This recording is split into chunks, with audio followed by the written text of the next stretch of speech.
अस्सलाम वालेकुम class 10th। उम्मीद करती हूँ कि बच्चे आप सब खैरियत से होंगे। क्लास 10th आज डेट है 4 मई और आज हमने जो है वो आपका सबक नंबर 5 मुझे मेरे दोस्तों से बचाओ उसकी पढ़ाई का आगाज़ करना है। लास्ट वीक जो है हमने उसके मुसन्निफ़ का तारुफ़ किया था। उसके मुसन्निफ़ जो थे वो सजाद हैदर यल्दरम थे। हमने आज का जो चैप्टर है इसमें हम जो है हमें मुसन्निफ़ बताते हैं कि दोस्ती दुनिया का अनमोल तरीन तोहफ़ा है। दोस्ती के कुछ असूल होते हैं, अगर हम उन पर अमल करेंगे तो बावक़ा रहेंगे, वरना अच्छे दोस्त हमसे रूठ जाएंगे।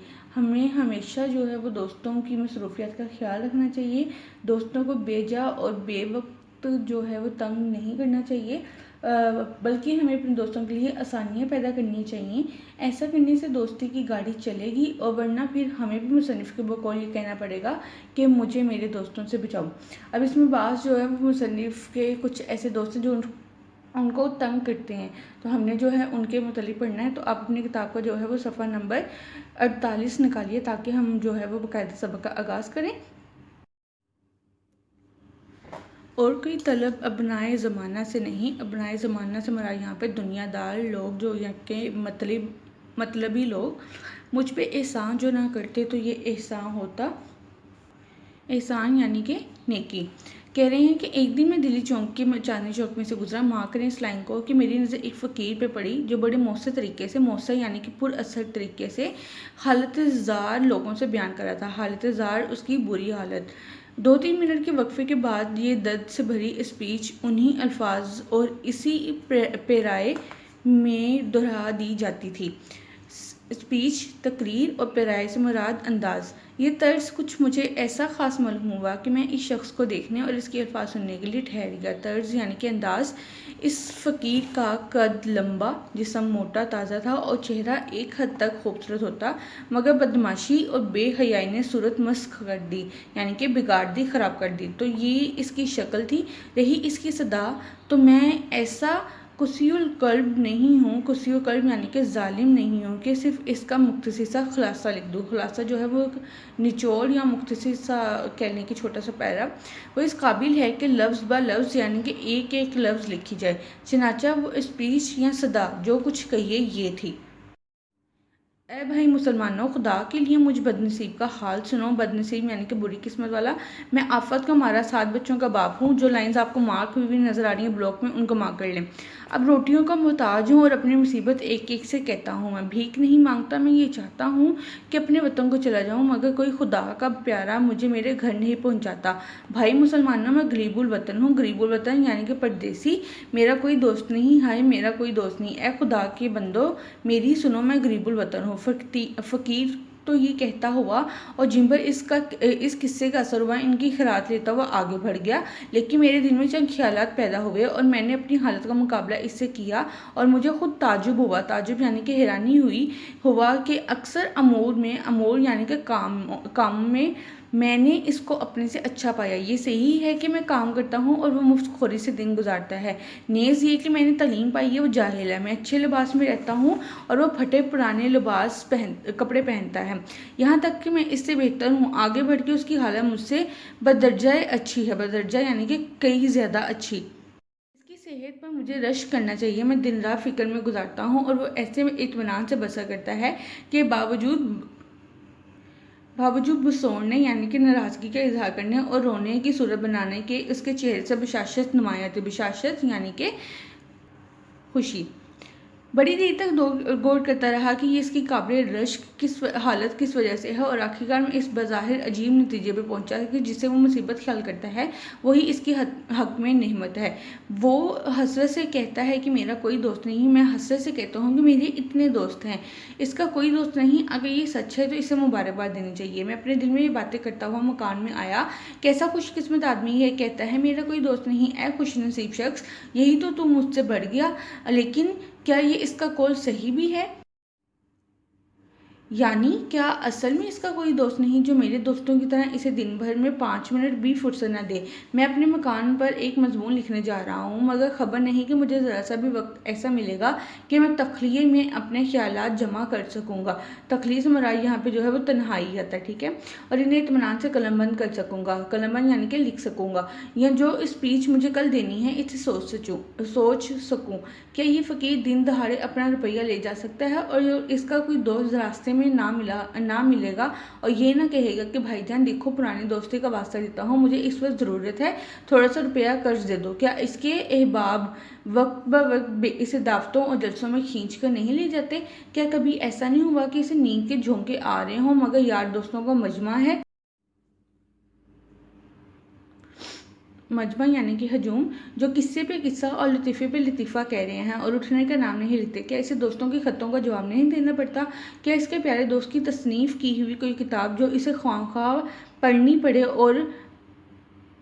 पढ़े और रिव्यू लिखना पड़े? रिव्यू क्या होता है स्टूडेंट्स? यानी कि किसी किताब पर कोई तबसरा करना कि आया वो किताब कैसी है, ठीक हो गया।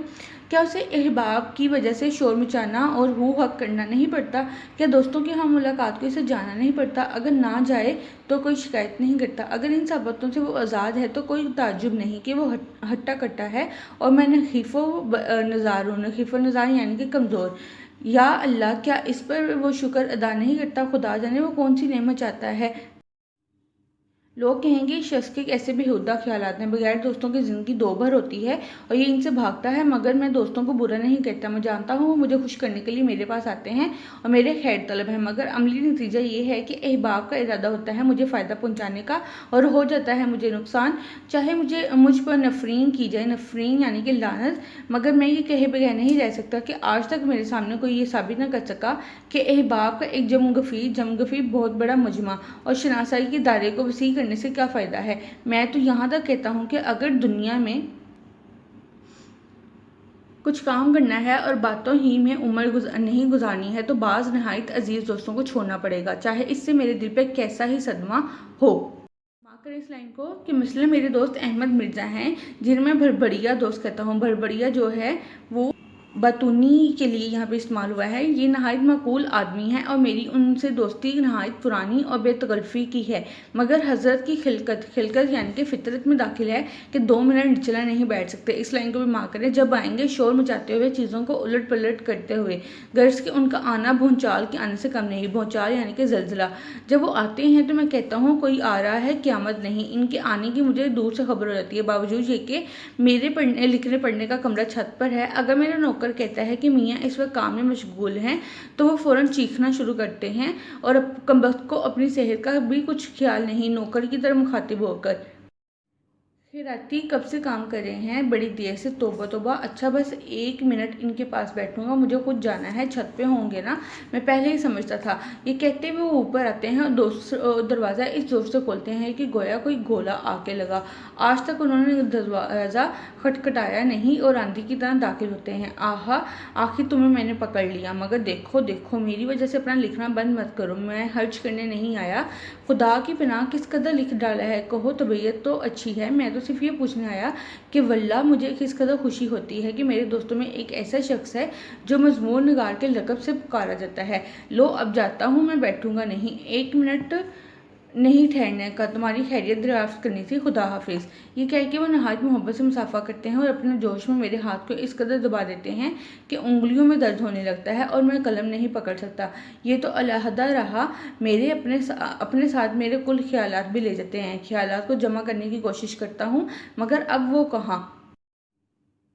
और देखा जाए तो मेरे कमरे में 1 मिनट से ज़्यादा नहीं रहे, ताहम वो अगर घंटों रहते तो इससे ज़्यादा नुकसान ना करते। क्या मैं इन्हें छोड़ सकता हूँ? मैं इनसे इनकार नहीं करता कि मेरी इनकी दोस्ती बहुत पुरानी है और मुझसे भाइयों की तरह मोहब्बत करते हैं। ताहम मैं इन्हें छोड़ दूँगा, हाँ छोड़ दूँगा, अगरचे कलेजे पर पत्थर रखना पड़े।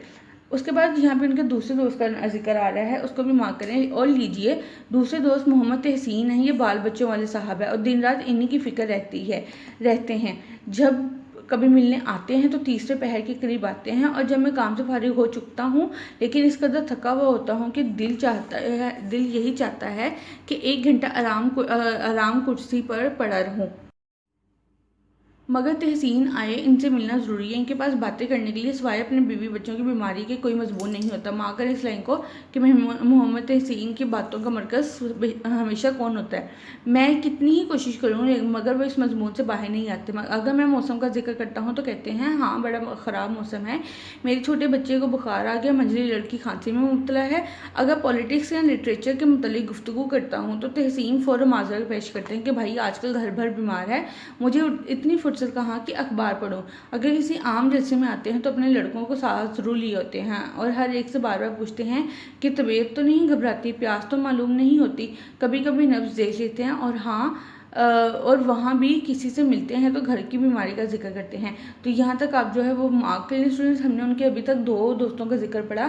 एक अहमद मिर्ज़ा का जो कि उनके भड़बड़िया दोस्त, जब भी वो आता है तो वो तूफ़ान की तरह आता है और जो ख्यालात मुसन्निफ़ के जहन में होते हैं उनको वो जाते वक्त अपने जहन में, यानी कि शोर शराबा करने के बाद जब वो वापस आता है तो मुसन्निफ़ के ख्यालात भी उसके साथ ही चले जाते हैं। और दूसरे दोस्त के बारे में हमने पढ़ा जो कि मोहम्मद तहसीन है और उनकी बातों का मरकज़ सिर्फ उनके बीवी बच्चे और उनकी बीमारियाँ होता है।